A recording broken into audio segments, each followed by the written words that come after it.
episode 18, where I interview Jenna Adkison about her struggles with mental health, including getting a diagnosis, finding the right treatment, and keeping the right treatment. So listen in as she shares her story. Just introduce yourself. Who are you? What do you do? Hi. Hi, Mitch. See how formal this is? Thank you for having me. We've never met before. This is the first time we've ever... Yeah, so I'm Jennifer Adkison, and I am currently a case manager with the Recovery Navigator program at Gather Community Services. And you're local here-ish, right? Now Central. you're... Yes. Well... Are you talking about where I live or where I work? Because you also went to college in Western Washington. We'll say Western Washington. Yes. Yes. Okay. But yes, where you work, you're all over the board. That's why we'll just narrow it down to this side of the Cascades is probably easier. Yes. Well, yeah. So let's just start with your upbringing. What was your upbringing like? Your family childhood situation? Sure. So I'm an only child. I grew up on a Christmas tree farm in Port Orchard, Washington. My dad was a landscaper, and he would landscape other people's properties. And he had a Christmas tree farm where we lived, and I had animals to keep me company. We lived out in the sticks, and there were really no close neighbors. And being an only child, I got very bored. Lots of property, not a lot of people. Correct. Lots of trees that I really didn't like for a very long time. Well, living on a Christmas tree farm could maybe not be the best situation for you. And would you say that your childhood was pretty stable? I had very conservative. Sorry, this is falling. I had very conservative parents, both politically and religiously conservative. I grew up going to a Missouri Synod Lutheran church, which is not as the frozen chosen conservative as Wisconsin. I'm gonna have to edit that one out. Nowhere near as liberal as ELCA, which is where you kind of landed later. Correct. Right? Yeah. Okay. And that's a pretty important part of your story, the way you see yourself, your faith. Okay, pause. You can't pause me. My earring is being pulled. Huh? I'm going to leave all this in. This awkwardness. So that's going there. King of the podcast, I can do whatever I want. Anyway, so you would say that your faith and even your political leanings are a important part of who you are as a Correct. person. Yes. I grew up in a very conservative home, and as I grew and then went to college, I started looking at other viewpoints, and now I am just another example why we shouldn't go to college. Very, very liberal compared to how my parents viewed the world. Interesting. Because your mother, I've met her, and she is just the sweetest, gentlest person. Not that those are Sandy. Unrelated. It's just, yeah. And I guess this is me learning that, having known her, right? It's not like that was expressed in her. She was just always very gentle, very quiet. So Correct. Quiet that I didn't know where she stood on certain issues. So. Correct. She never stirred the pot. It was my dad. Ah. So every holiday, major holiday, Thanksgiving, Christmas, 4th of July, Easter, was some sort of major political rant with my dad and my godfather or my uncles or my aunts. Yeah. Wow. And I thought this was normal for every family. Yeah. I mean, well, so I guess the question is, your aunts and uncles differ from your parents in their views or something like. No. Oh, so they just fought for the sake of fighting. Like they were all kind of on the same. Oh yeah. They were ranting. Oh, it was like ranting about a third party. The Democrats. Yeah. Okay. The evil Democrats. Yeah. And they're in Washington State. Yes. So that's probably which a good is time. why when I was 17, my parents moved to Plains, Montana, population 1,500. Oh, so you went from like no friends on a farm to no people in 100 miles. I had more friends in like good close friends in Plains than I did growing up in Port Orchard. It was probably more of your formative years then, also like in Plains, right? No, I was 17 when I moved there. Oh, right. You said I something. had my Those are junior formative years. and well, yes and no. My junior and senior year were in Plains, Montana. Yeah. Okay. Okay. So you end up in Montana and obviously learning that maybe your family handles holidays a little bit differently than some families. And so what happens next? You end up back in Washington, right? So yes, when I graduated high school, I went back to Washington to go to college in Issaquah to what was Lutheran Bible Institute of Seattle, which changed their name in 1999 to Trinity Lutheran College. And people are wondering, well, that wasn't in Issaquah. At one time, it was in Issaquah. Then they moved to Everett. And then they closed their doors in 2016. Wow. Yeah. You're starting to sound like a really old person who's like, back in my day, that building used to be over there in Thanks Issaquah. so much. Yeah, no, you're welcome. I just done a little levity. Hey, assistant to the podcast manager. Anyways. Yeah, you get out. Yes. Sorry, Allison. It's okay. We forgive you. So you go to college, you at some point meet your future and now husband, right? Yes. Yes. So have to backtrack a bit. So I went to Trinity my freshman and sophomore year. And then I decided to, as the Europeans call it, do a gap year. So I signed up for a program called Time for God with the ELCA. And I got chosen to be a missionary in England, of all places. I was afraid you were going to get chosen for like Wyoming or something. Or just would have been like, no, thank you, I quit. So England, that's very cool. That's a cool place to go. Well, you don't exactly think of missionaries going to England. No. I was a little taken aback. I'm like, okay. You guys know they have Anglicanism there, right? Like, crying out loud. So I was assigned to a rural abbey, which was transformed into a Christian retreat center.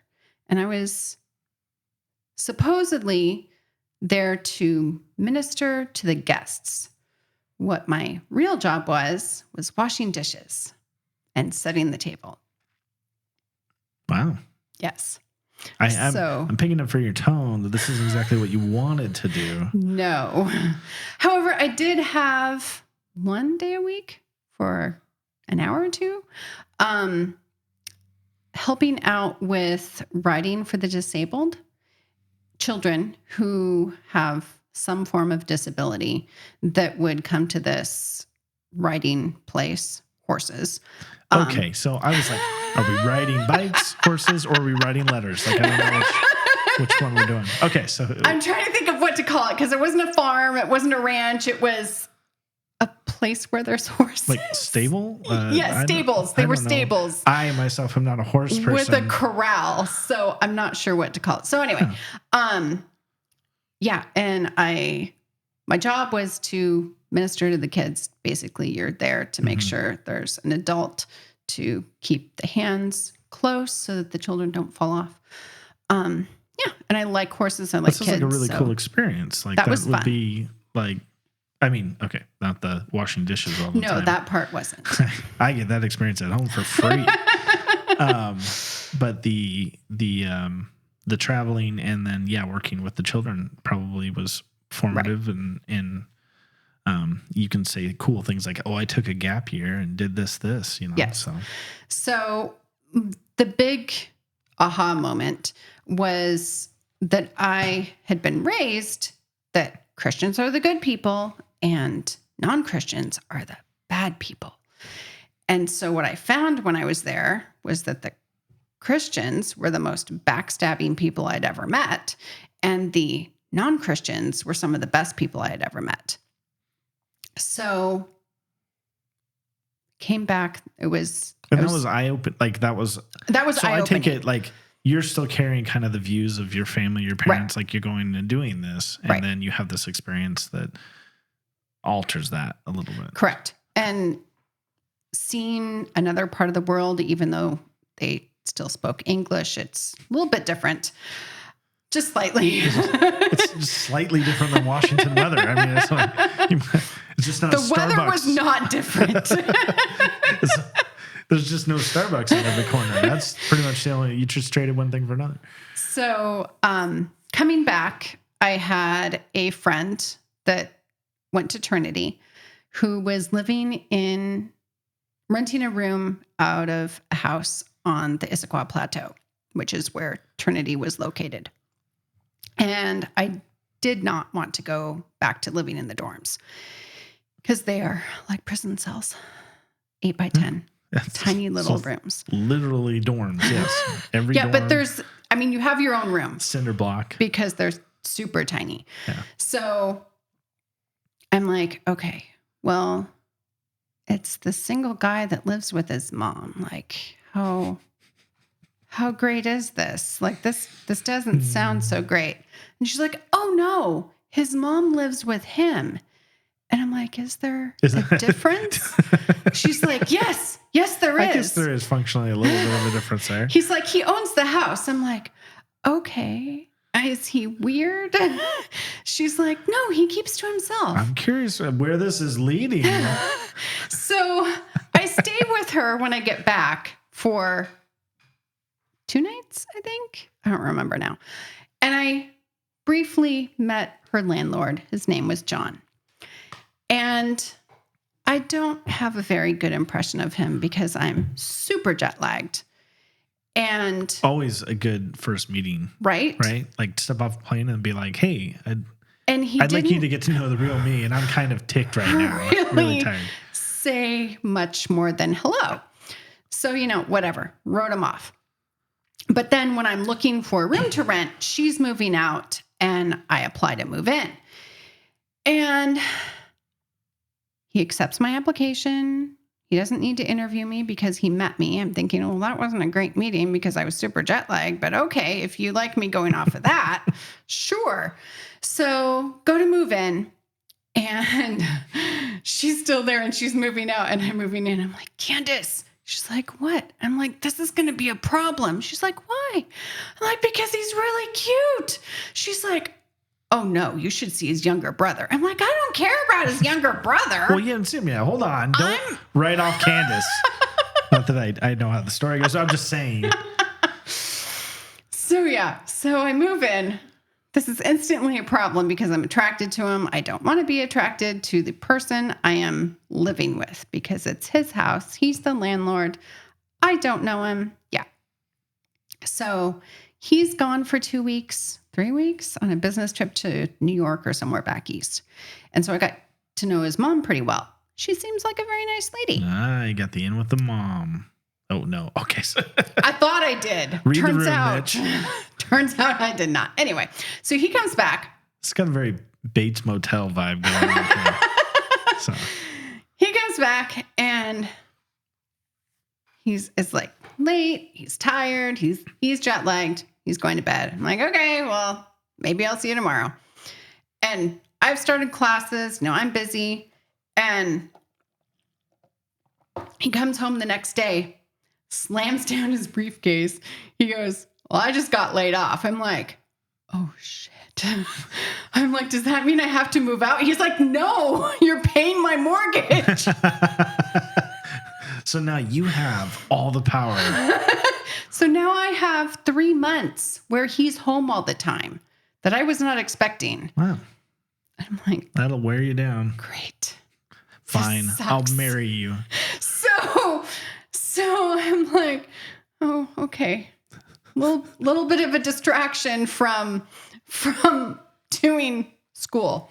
So I have several undiagnosed mental illnesses at this point. I let all of my classes slide.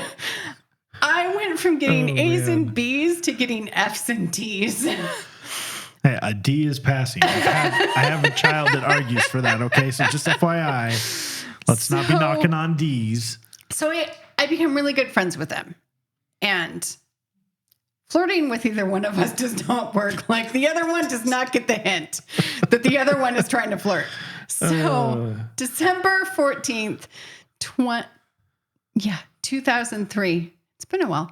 I ask him out. He's like, okay. And I'm surprised because I didn't think he would date a Christian because he is not a Christian. And he's like, well, I didn't think you'd date me because you're a Christian and I'm not a Christian. So is this a sitcom? I've seen this sitcom. Two people with multiple undiagnosed things. One's a Christian, one's okay. So anyway, fast forward, and that same date, a year later, we get married. First date, year later, married? Like the courtship was one year? 1 year exactly. We get married exactly because in November, we discovered we were pregnant. So, shotgun wedding. Yeah. Okay. So your whole life is just moving real fast now. Yes. So at this point, I'm 23 when I get married. And then that was December.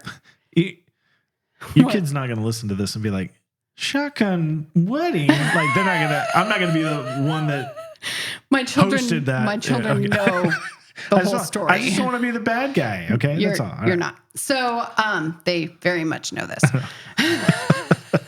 Very good. They might not know the term shotgun wedding, but yeah. They're just, our area, it could be guns. You don't know.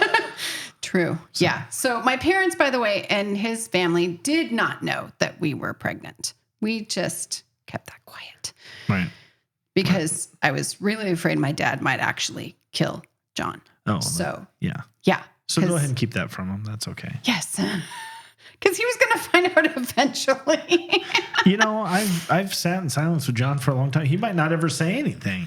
Just be, see how long you can get away with that. So we get married December 2004. And like January 5th, I think, is when we closed on our 47-acre farm in Cedar Woolley, Washington. Holy cow. So we moved from an Issaquah Plateau house. Can you picture a decent size house with, like space, regular walls, to a 1924 little teeny tiny house with outdoor plumbing, nail polish on the dining room trim. Wait, not on the paint. whole nail polish? On the trim in the dining room. All the trim. In the dining room. Yes. That would have taken forever. Yeah. I'm just picturing, not only would it take, like if you're using the little paint thing that you get with it, but also like if you had to empty the bottles to get a bigger brush, that's going to take a long time too. Yeah, so all the rooms were off the kitchen. After doing some research, I think that the kitchen was a train depot at one time. So the bedrooms went off the kitchen. The dining room went off the kitchen. The living room went off the kitchen. There was one bathroom and a very rickety staircase that went down to like a root cellar type basement. 47 acres. 47 acres, yes. Fields. A field. Yeah. With a creek. You have experience in Christmas trees, so you could do that if you wanted. We did not want to do that. I did not want to do that. I think John suggested that. I'm like, hell no. So we boarded horses and prepared for Jackson. But we did not know we were having a boy. So at the time. Yes, until he was born. So which brings me to,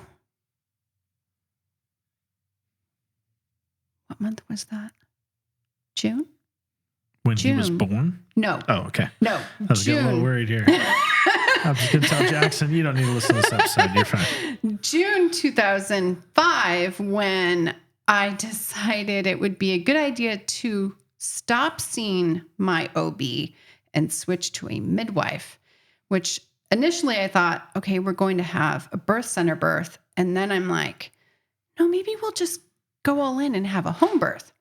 And John's like, you realize that will take away all your pain meds, right? I'm like, oh yeah, I know that. So, okay. So we didn't tell anyone. So you get out the kids. You guys don't really share a lot of information with people in your life. I'm surprised you're even on the podcast. Because we did not want people to be like, you're doing what? So, yeah, I didn't want any negativity because everyone assumed we were having the baby at the hospital and they could just go on assuming that. And I also had a sister-in-law who insisted that she wanted to be there while I was in labor. I did not want that to happen. So we were definitely not telling them. So. Oh, we're having the baby in Seattle. I'll see you there. So anyway, went into labor in July on the night of the 26th. And Jackson was born at 3:17 a.m. on July 27th. After 5.5 hours of labor. I thought you were going to say like 29th or 30th. And I was like, oh my word. I was stressed for you. Thankfully, 5.5 hours of labor, which was pretty quick. That's enough. That's a good amount of labor. It's actually below average. Average labor is 12 hours. Yeah, that tracks. Emily, our first son, was 18 hours of back labor. Oh, that's not fun. Oh, yeah. He just put his little feet right on her spleen and just pushed. Ouch. For a long time. And she's kind of been doing it ever since. So. Okay, so. Yes, so I'm bringing that up because that is what took me down the rabbit hole of becoming a birth doula. And I could not stop reading about birth after I had Jackson. Like, you know, it's normal to read about birth up until the point of having your baby. It sparked an interest. Then, exactly. Usually you stop reading about birth after the baby is born. I did. I'm still carrying the weight from my first child. But yeah, I quit reading the books. Right. So that is one of the many. Allison's wheezing over here. I think we got some of that wheeze on the microphone. She's gone. She's done. So that is one of the many jobs I have had is a birth doula. Okay. And you figured out how to have another child. Was it the same place? No, it actually. Oh man. Really, Mitch? I'm tired. You guys have way more energy than I do. Here. That's a car. Okay. So I'm trying to get to the point of the interview that we discussed. So fast forward to when my second son, Bryson, who also was born at home, but different home. Okay. That's what I was saying, by the way. Y'all are, I don't know what y'all are. It's late. You're probably exercising the compressor on this machine more than any other interviewee I've had. The laugh it's putting it through its paces. Okay, so yeah, Jackson, you have Bryson, different house, different like property. So you guys sold the? No, not yet. Okay. We are renting out the farm at this point and living closer to Seattle because John discovered that it is 2 hours commute to and from the farm to his job in Seattle. And so when Jackson was 6 months old, we rented out the farmhouse. Did we rent it? Yeah, we rented it out then. And at some point then. And moved closer. We got an apartment in Linwood. And then eventually we moved so many times. Anyway, so we don't have to document that. No, we don't. Trying to get to the birth of the other kid. So yes, Bryson was born 16 months and 2 days later. Okay, so 2 kids, both pretty close in age. Yes. So during the past 2 years, 3 years, somewhere in that point, my mood has been like a roller coaster. I've been super happy, really depressed, really angry, really belligerent, really abusive. Not what a husband wants. Not for what he signed up for. And this is new to you, right? Like these aren't experiences you had when as a growing up or anything. I did. Okay. I did. I just thought I had grown out of it because my naivety was like, oh, well, I was just a bad child. Gotcha. Okay. So you're associating this with something else, and then you're reviewing the past 2 or 3 years and seeing a pattern there. Right. Okay. So the night of the last day of June, in the middle of the night, first day of July of 2007, John and I got into a big fight. We were staying in our RV at our farm, and I became angry and belligerent. I freaked out. I called the cops because I was wrong and assumed that they would come and talk us down. De-escalate the situation? Yes. So they come out, they talk to each of us, decide that I'm the aggressor, and so they arrest me. I've never been arrested before. Even though you were the one that called them. Correct. So I have never even had a speeding ticket at this point. So I'm freaking out. I call. And I'm sure that helped with your state of mind at that time. Oh, yeah, totally. Okay. Yeah. So now, while you're going through this, do you feel like something's off, or do you recognize that you're acting this way? Since that March, April, May, I don't remember exactly which month, probably March or April, I had watched an Oprah Winfrey show episode. Well, who hasn't? And she was interviewing people who had bipolar disorder. And I'm sitting there and I'm going, wow, that sounds really familiar. Mm-hmm. I think there's something wrong with me. And John's like, no, I don't think so. And I'm like, no, I really think there's something wrong with me. He's like, oh, maybe you should go see a counselor, but I'm sure you're fine. You're just tired and stressed, two kids in diapers at the same time. So I start seeing a counselor. They're not doing anything other than giving me parenting advice, which I don't want. So. And had you connected, at this point, were you thinking, I might have bipolar? Or were you like, oh, that's interesting, but you never connected it? At that point, I don't think I connected it. The light bulb hadn't gone on yet. But you had seen, so you didn't have a name for the behavior and the moods, but you had things that you were starting to, well, maybe this isn't, I'm just a bad person or whatever. Right. You're trying to think. I just felt off. When I was angry and belligerent and abusive, I felt like I was on a runaway freight train with no brakes. Mm-hmm. And I didn't know how to stop. I didn't know how to get off. It was running too fast to jump off. I didn't know what to do. So that's why I went to see a counselor. Well, the counselor just was like, oh, you're a new mom. You have 2 kids that are very young.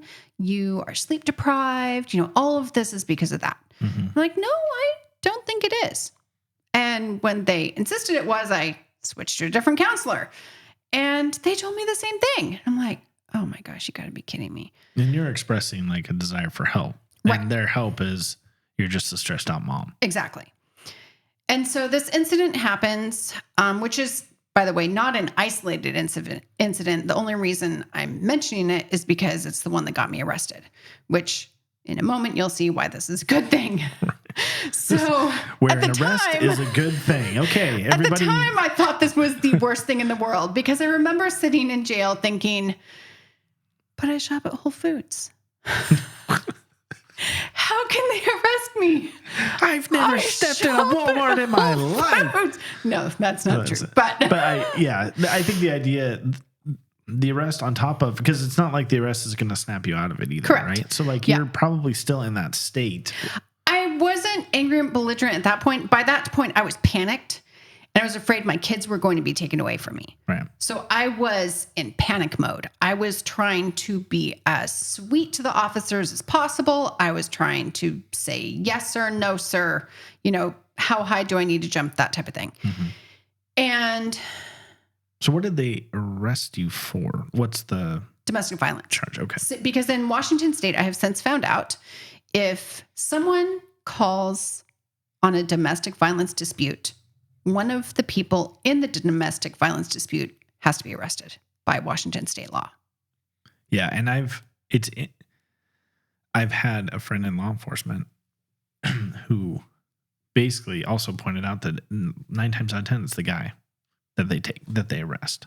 Very rare do they arrest the female. Now that's probably changing now, I'm guessing, given awareness of the multiple issues around domestic violence. But so you're one of the rare ones at the time that gets arrested for domestic violence, and you're sitting in jail and you're freaking out because you're afraid you're going to lose your kids. Right. Okay. So they tell me I can have one phone call. So naturally I'm going to call John, but they didn't tell me, well, you can't call John because he's the one on the other end of the abuse. They never told me that. So I'm calling and it won't go through. And I don't know why it won't go through. No one's telling me why it won't go through. So I'm also breastfeeding. So I'm worried about that. And they're not being helpful. They're not like, oh, you can express milk and we'll take it to your baby. You guys have arrested me at just the worst time. So I was trying to get through to him to let him know what formula to get. I think we had formula, but I don't remember for sure. And like what to do, But your in thought that is situation. about making sure everything's taken care of. Yeah. Okay. And I can't get through.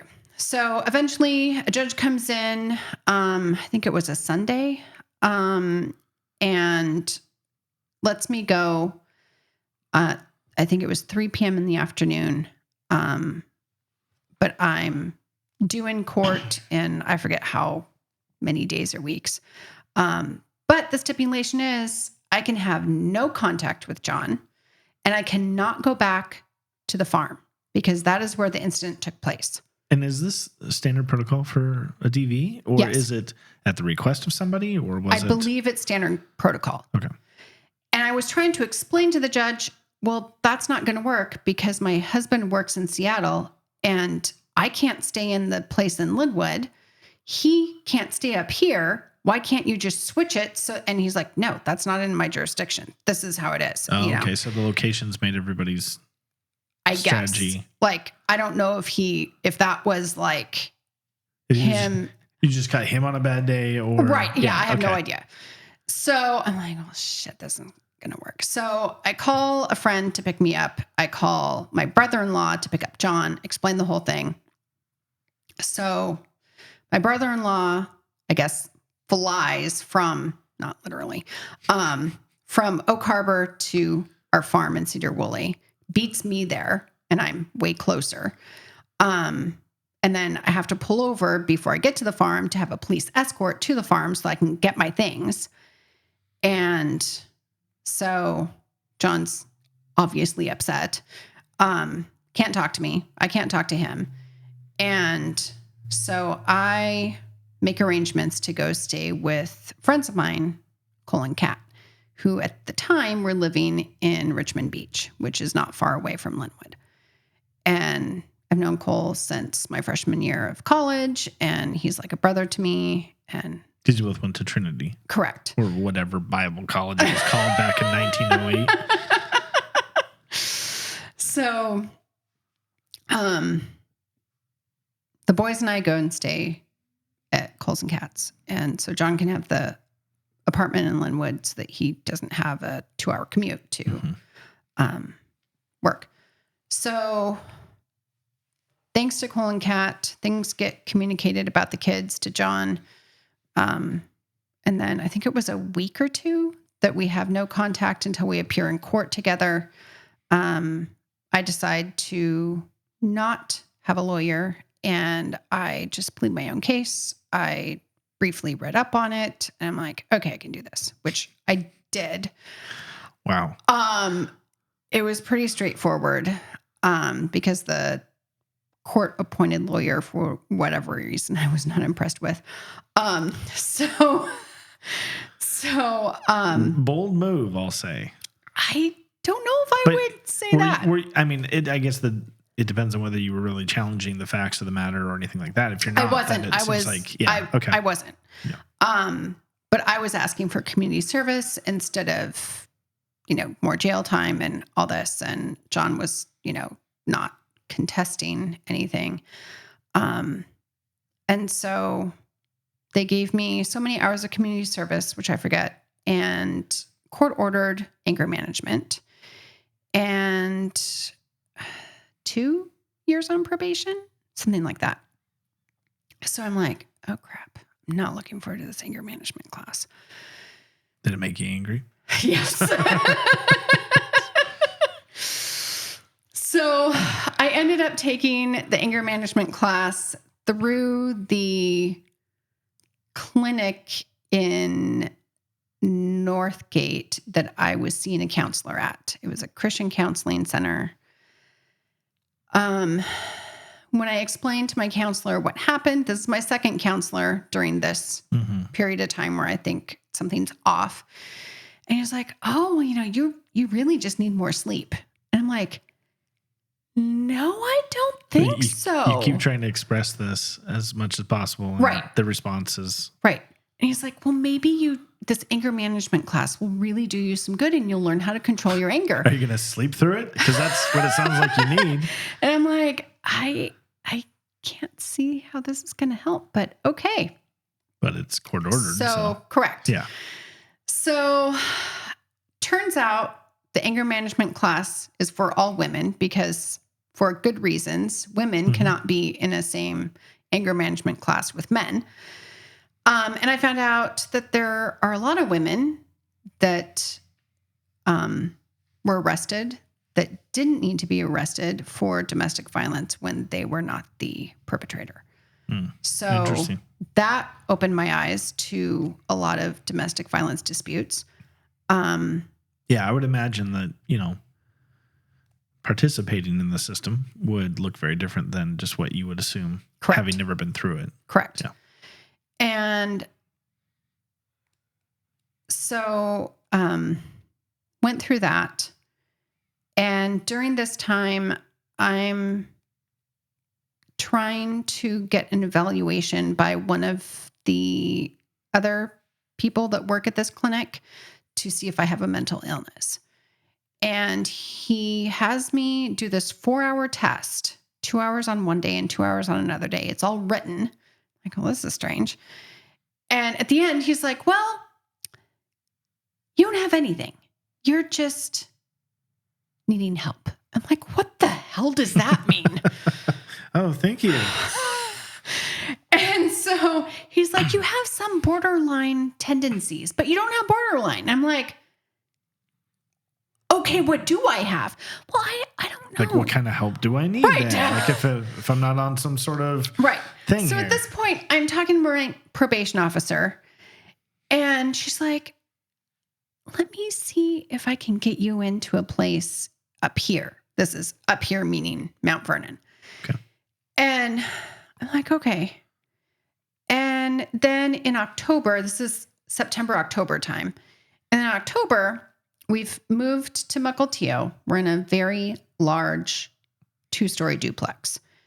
And the boys share a room that's just right almost across the hall from John and I's room. And I think it's in the morning, and I'm carrying them both about to go down the stairs. And I hear this demonic voice in my head say, throw them down the stairs.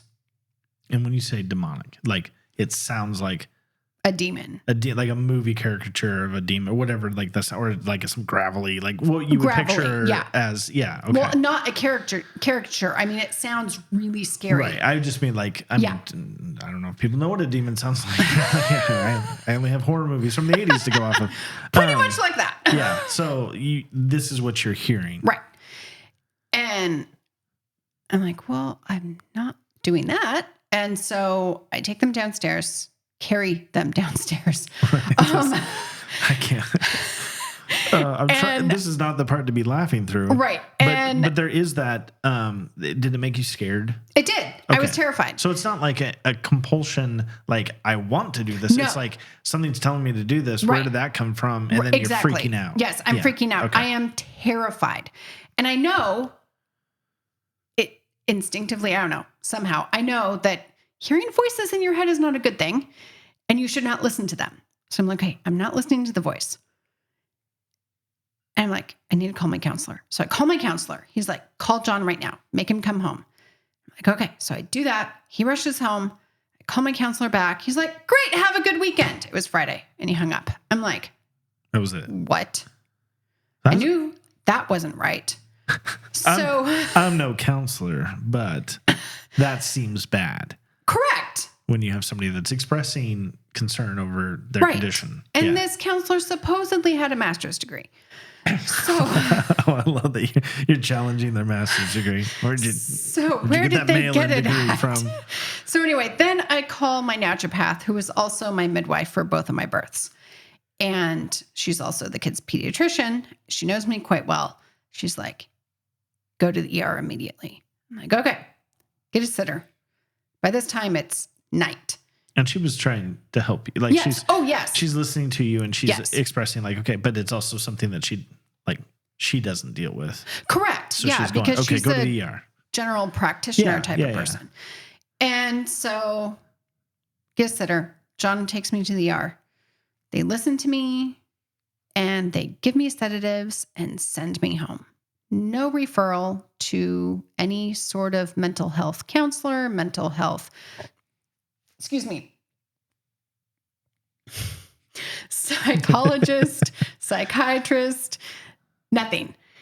And I'm like, so no like mental health evaluation or anything like that. Just assume that you're dealing with anxiety. I have no idea. You told them about. I told them everything. Yes.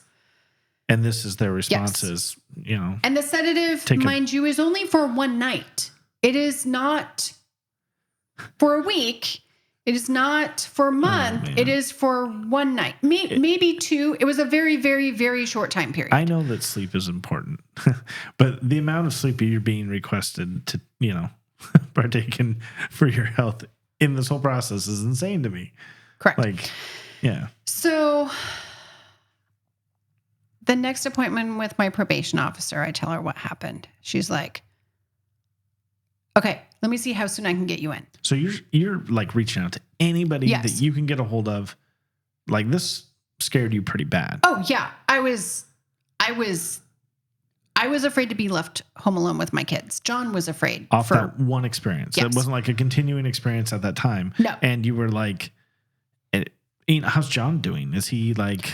He's also freaked out, but he's not showing me that he's freaked out. Thank goodness, because then probably I would have freaked out more. There's pros and cons, right? Going both ways there. Right. So unbeknownst to me, he's telling his family what's going on, which that's another story. We don't have a time for that in the podcast. No. So, which for him is good. He has an outlet. But I'm like, what the heck is happening? I think I'm going crazy. I seriously think I'm going crazy. Yeah. So we hire a nanny. She comes in to stay with the kids while I'm home. And my mom comes from Montana and stays with us while I'm home. Like I haven't gone anywhere. I haven't been put in a psych ward. I haven't been put in a hospital. I haven't been brought out into a field. They're listening to what you're saying, though. They recognize that you're concerned about this. Right. But that yet every medical or whatever professional or so-called master's degree people you've gotten nowhere. No. And so you see your probation officer, and you're just sharing the story with anybody you think you can get help. And what do they? And my probation officer seems genuinely concerned. Like she seems like the only, other than my naturopath, who can't really do anything else. Right. She seems like the only one that's like, oh, this is not good. Like you need help immediately. But the problem is you generally can't get in to see a psychiatrist immediately. You usually have to wait 3 months or more, maybe 6 months. Some people have to wait a year. It's COVID has made it worse. Yeah. But thankfully this was not during COVID. This was before COVID. But you're just saying that it hasn't necessarily gotten better. No, now it's gotten worse because of the shortage of mental health professionals and medical professionals. the wait time can be even longer. Okay. So the voice was in October. I got in to see, thanks to my probation officer, a psychiatrist in Mount Vernon in November, before Thanksgiving. I don't remember when in November. I just remember it was before Thanksgiving. And I sat down in his office. He talked to me, just asking questions, conversation for about 30 minutes. And he sits back and he goes, "You have bipolar disorder." And it was such a huge relief. And the reason I say that is because he didn't put you through a 4-hour thank written God, test? no. Well, you passed, so I don't know. That's what you're saying. The reason it was such a huge relief is because my favorite uncle had bipolar disorder. And I didn't know him before he was medicated and stable on meds. Okay. Because that all happened before I was born. So the uncle I knew was very happy, very go-lucky, very upbeat. Consistent. Correct. Yeah. Yes. When he would come visit, he would take me to my favorite park. He would take me to the convenience store and let me get as much candy as I wanted. He was a favorite uncle. Had you ever drawn a line between your diagnosis and his at some point, or was it later after the fact? I had been thinking this whole time from that spring until sitting in the psychiatrist's office about that Oprah episode. And the more I thought about it, the more I wondered, do I also have bipolar disorder?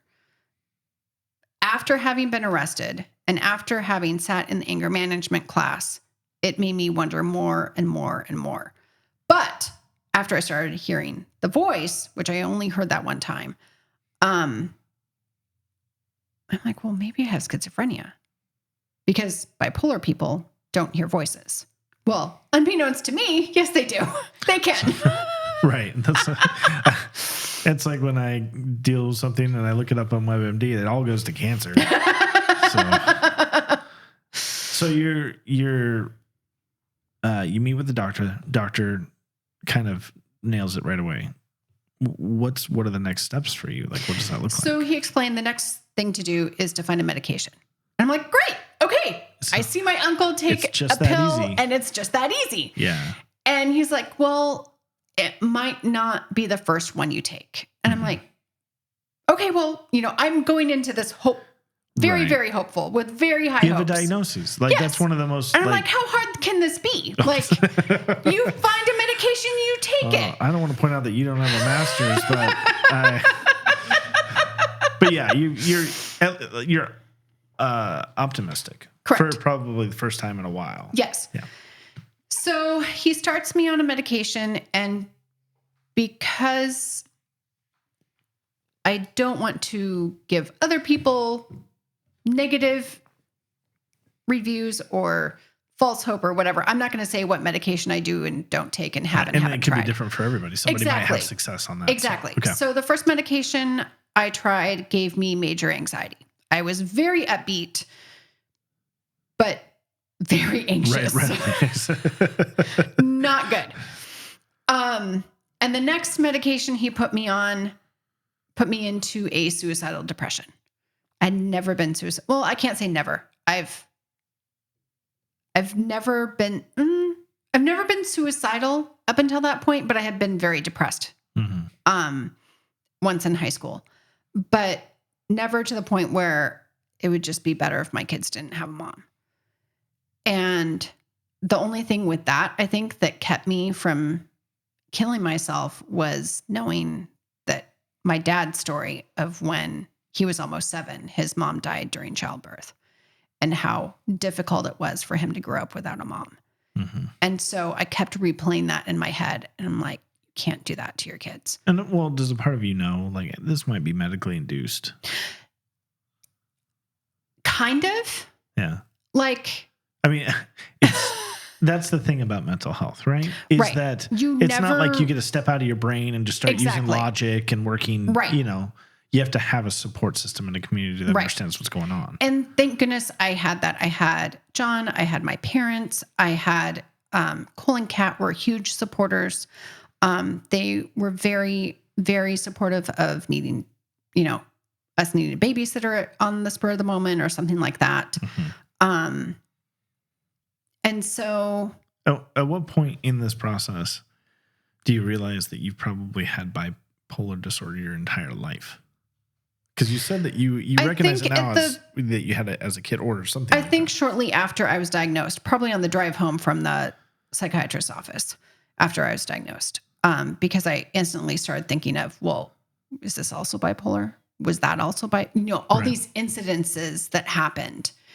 And in my opinion, I've had it since I was a toddler. Do you think it was exacerbated by pregnancies, things like that? I don't know. I know it could have been. It very, very well could have been. That's what my midwife is thinking.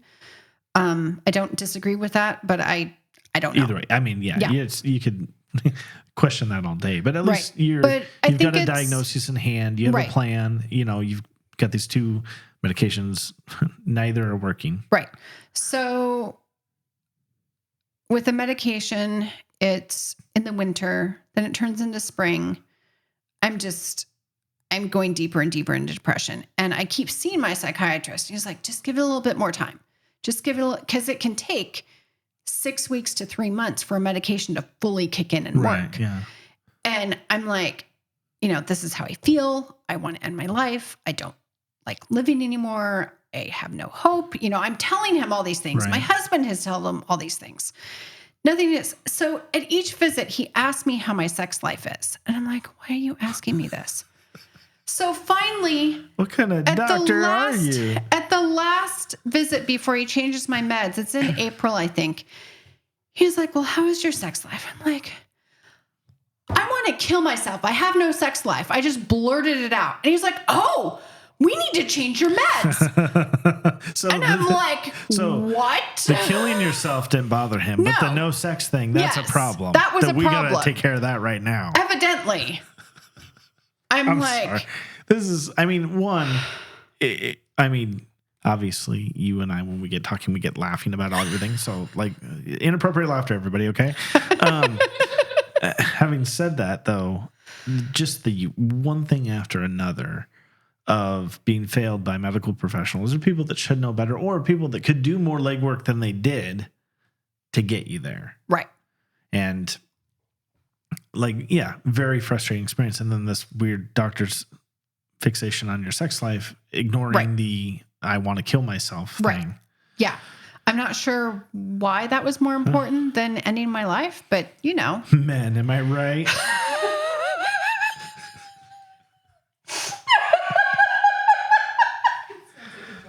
Oh my word. Take your shirt off so we can give you a shot. No.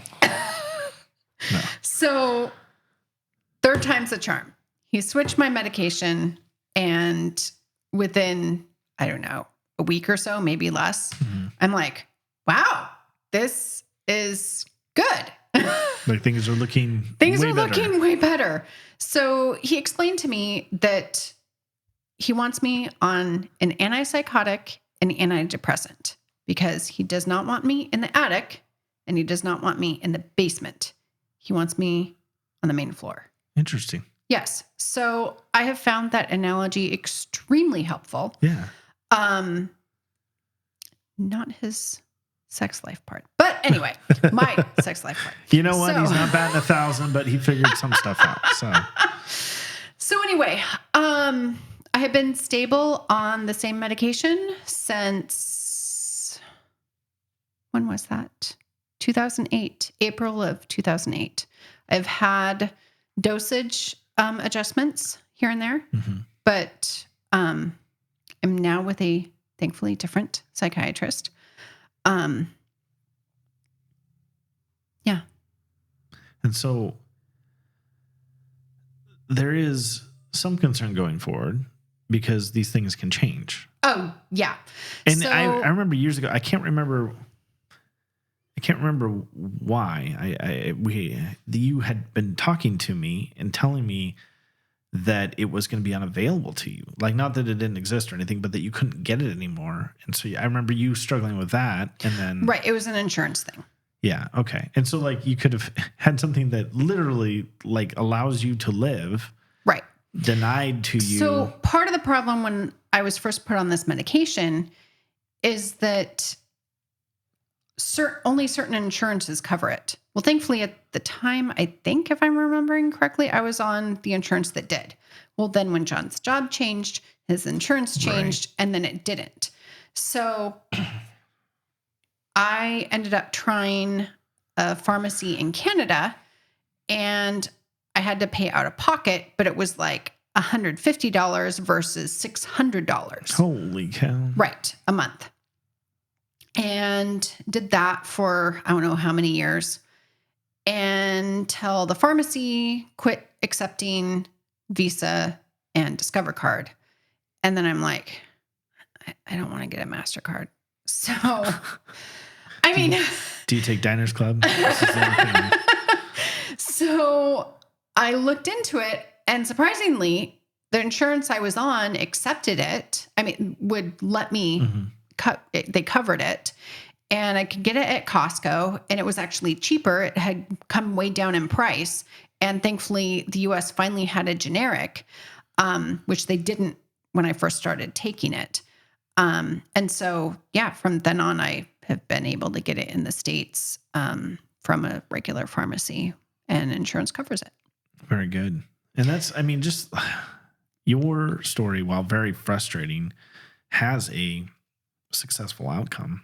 It does. But there's so many people that do not get that same experience. Correct. Or end up having to shop around for the right drug while battling, thoughts of suicide or anxiety or whatever it is. And so at some point in 2015, John and the boys and I moved to Rochester, Washington, and started attending Gather Church, which we had visited a lot previously. And I learned about peer support, which I had never heard of, and mental health first aid. And I was really interested in taking mental health first aid, but it was never available when I was available. And in summer of 2019, we ended up relocating to Southern California. And right after we moved there, I found that the church we were visiting was going to host a mental health first aid. And I'm like, oh, John, we're going there. So we went, and I'm like, oh my gosh, this is great. Like, more places need to offer this. And the person that was teaching it happened to be a congregant that went to that church. And so I got plugged into the church and ended up working for the church. That's a whole nother story. And one topic per podcast, please. And so this lady named Carla, she is a counselor, and she connected me with this place in Sacramento called Wise University. And they teach how to teach peer support. And so in December of 2019, I took 3 weeks and went up to Sacramento and took their class. And I became a peer support counselor. And however, California at the time did not have licensure for that.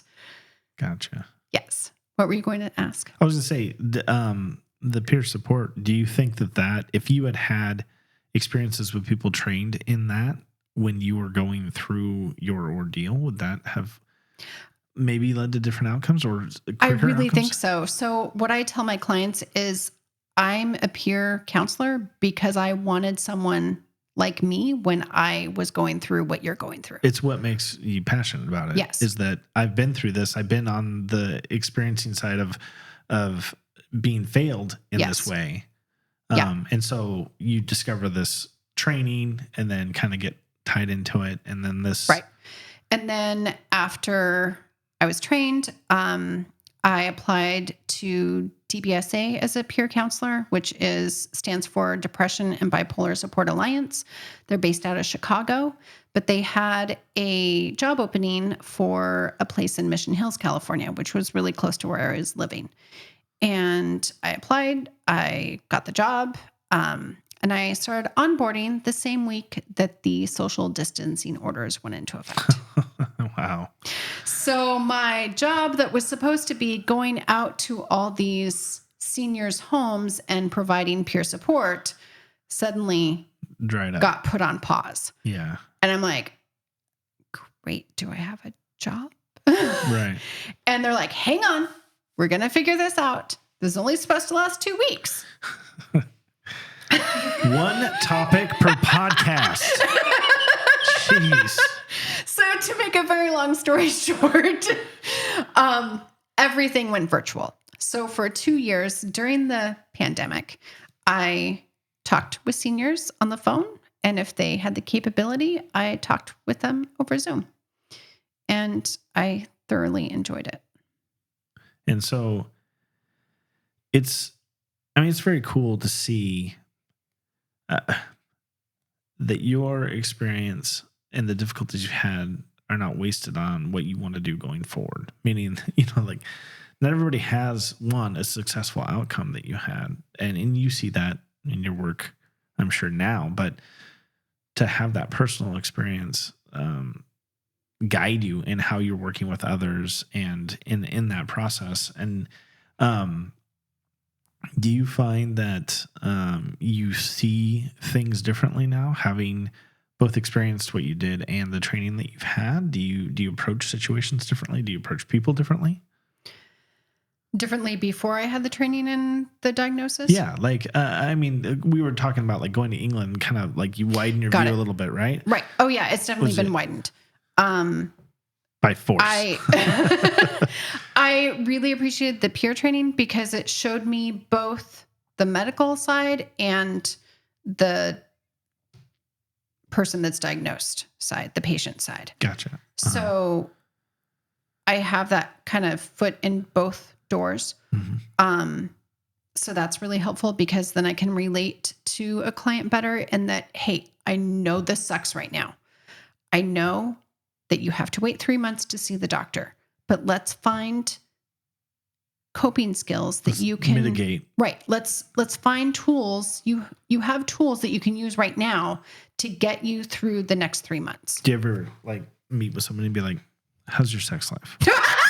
No. I'm just curious. I didn't know if that was part of the training or not. Jeez.